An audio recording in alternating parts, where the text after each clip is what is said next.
he's right there. His eyes were shut, and he had spots of blood in different areas on his face. Accused of killing her boyfriend, a Boston police officer. Enough's enough. We've been quiet for too long. Now, Justin, a verdict for Karen Reed.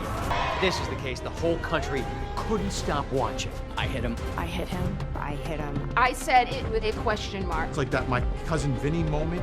I shot the clerk versus I shot the clerk. You'll see that this case carries him cancer. His name is Michael Proctor.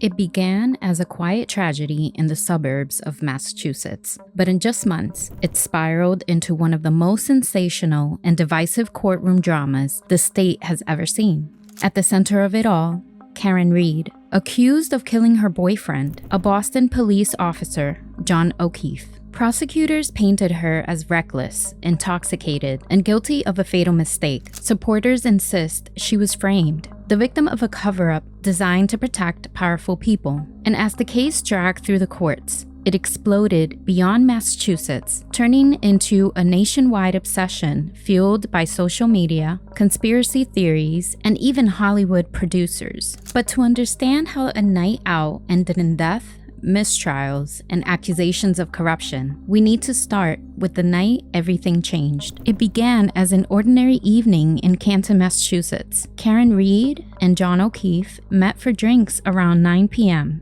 at C.F. McCarthy's, and then moved to Waterfall Bar and Grill shortly before 11 p.m. Witnesses later described some tension between them, some small arguments here and there, but nothing that stood out as dangerous or unusual. Around midnight, the couple drove to a birthday party at 34 Fairview Road, the home of Brian Albert, another Boston officer. Documents show they left the bar together at approximately 12:11 a.m. and arrived at the house around 12:24 a.m. Karen, frustrated and exhausted, decided not to go inside. She dropped John off and drove away, believing he would stay at the party overnight. But by morning, the decision would lead to tragedy. By the next morning, Karen's nerves had gone from worried to panic. It was 6:03 a.m. when she drove back to Fairview Road, this time with her friends Jennifer McCabe and Carrie Roberts. John still hadn't answered his phone, and something just didn't feel right. And what they found? It's the stuff of nightmares. John O'Keefe's body was right there, on the front lawn, partially buried in snow. Karen completely lost it. She rushed to him, tried to give him warmth with her own body, calling out for help, desperate to save him. But it was too late. Emergency responders got there fast and rushed John to John Samaritan Medical Center, but by 7:59 a.m., he was officially gone.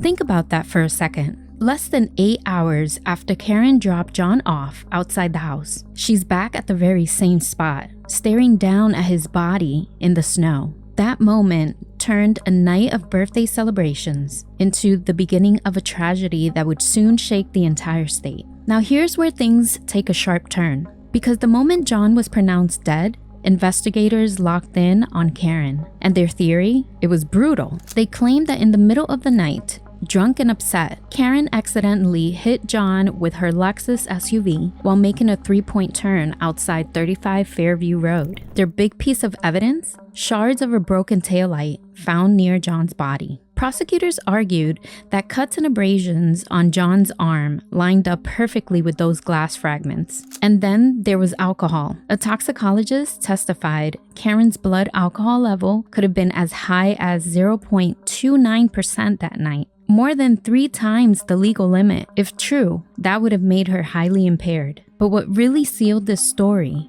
at least in the public's eyes, was a text message Karen sent later. It read, "John is dead. I wonder if I'd hit him. I don't remember." Think about that. To prosecutors, it sounded like guilt, plain and simple. Like she was admitting she might have run him over and then blocked it out. So on one side, you had police and prosecutors saying, this is clear cut, she hit him, left him, and that's why he died in the snow. But Karen's defense team, they were about to flip that entire narrative upside down. Now here's where the case takes a sharp turn, because Karen's defense team didn't just fight back. They brought in a theory that completely flipped the story. They argued John O'Keefe did go inside the house after Karen dropped him off, which would already shatter the prosecution's timeline. And then they dropped their bombshell. John's injuries didn't look like he was struck by a car at all. Instead, they said they looked like dog bites. They even brought in an expert, Dr. Marie Russell, who testified that some of John's wounds lined up with a canine attack. The problem?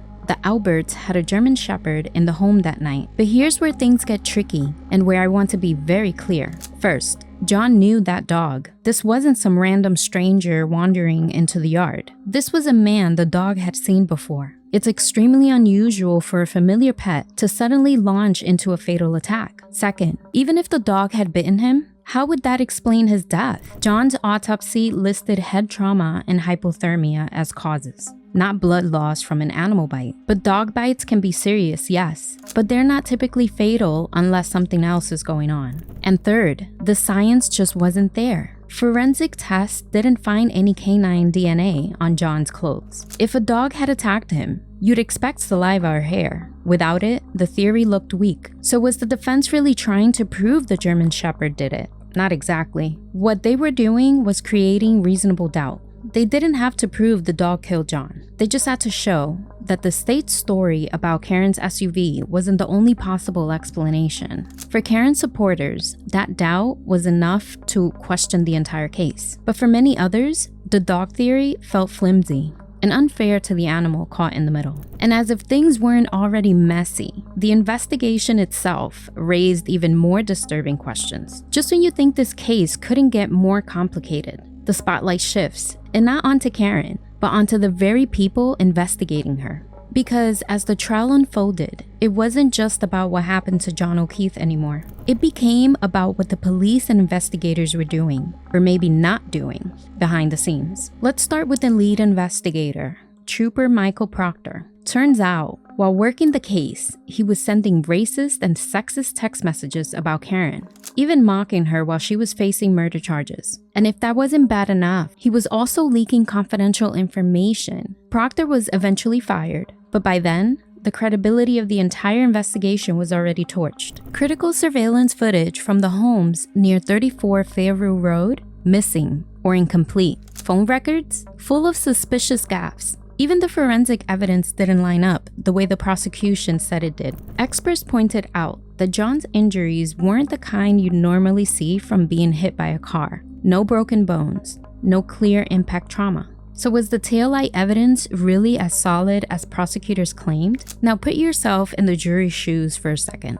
On one hand, you've got the state saying, Karen hit him with the car, here's the proof. On the other, you've got sloppy police work, missing footage, corrupted investigators, and injuries that don't quite match the story. It's no wonder people started asking, was this a genuine investigation or a cover-up? And while prosecutors scrambled to hold their case together, the public took matters into their own hands. And that's when this case truly exploded. At this point, the Karen Reed case had completely blown past the walls of the courtroom. It wasn't just lawyers and jurors anymore. It was everyone. And when I say everyone, I mean TikTok detectives, Reddit threads, YouTube breakdowns, podcasts, you name it. Thousands of people online were building timelines, zooming in on evidence photos, debating theories late into the night. Hashtags about Karen Reed hit millions of views. And here's the wild part. The online narrative started to matter just as much as what was happening in court. For some, Karen wasn't just a defendant.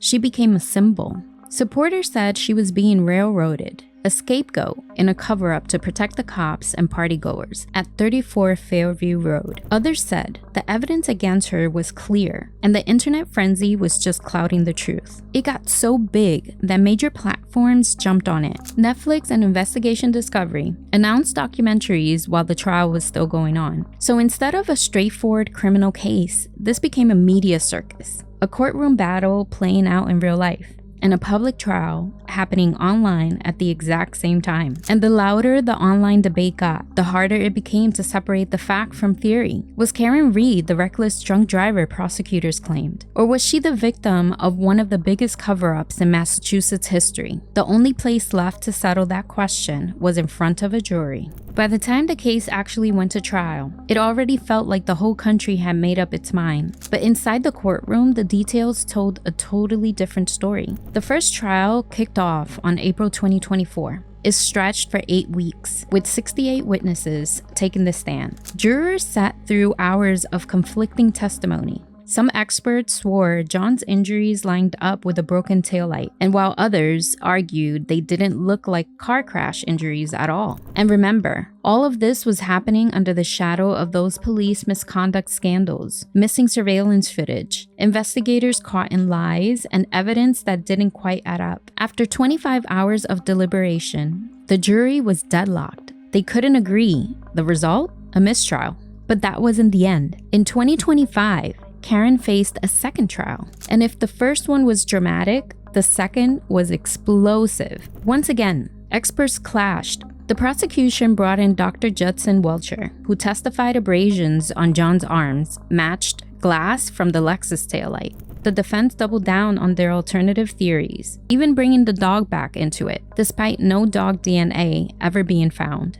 And then came the testimony that really shook people. Canton officer Kelly Dever told the court she had been pressured and coerced during the investigation. That added fuel to the fire for those who already believed there was a cover-up. Finally, after months of tension, the jury delivered its decision on June 18, 2025. Karen Reed was found not guilty of second-degree murder, not guilty of manslaughter, not guilty of leaving the scene of an accident. The only charge that stuck? Operating under the influence. Her sentence? 1 year probation. The reaction was immediate. Her supporters erupted in relief, while John's family and others were furious. And that's when the courtroom drama spilled right back into the public square. The verdict didn't close this case. If anything, it cracked the door open for even more battles. John O'Keefe's family filed a wrongful death lawsuit against Karen Reed, as well as the bars that allegedly overserved her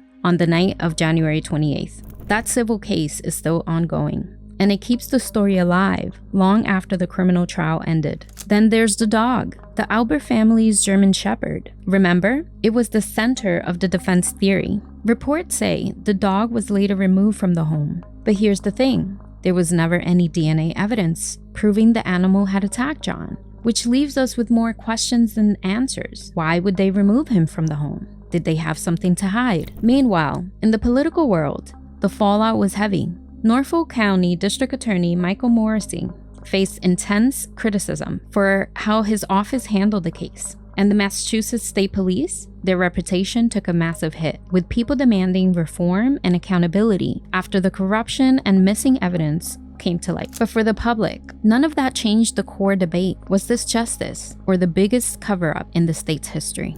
The Karen Reed case started as a tragedy. One man dead, one woman accused, but it became something much bigger. It became a test of how much we trust law enforcement, a showcase of how social media can turn a courtroom into a global stage, and a reminder of how messy justice can get when facts, theories, and public opinion collide. So here's the question. Did Karen Reed escape a wrongful conviction, saved by the spotlight of social media? Or did she walk free because public pressure and internet frenzy clouded the truth? The truth about what happened to John O'Keefe that night may never be fully known. What we do know is this: the case exploded cracks in the system, divided communities, and provided that justice, in the age of social media, is anything but straightforward. And now, I want to hear from you. Do you think justice was served? Or was this trial just a media circus that left us with more questions than answers? Let me know your thoughts in the comment. If you found this breakdown helpful, make sure to hit like, subscribe for more in-depth true crime stories, and share this video so we can keep the conversation going. Because cases like this don't just ask us what happened. They ask us, who can we trust to tell the truth?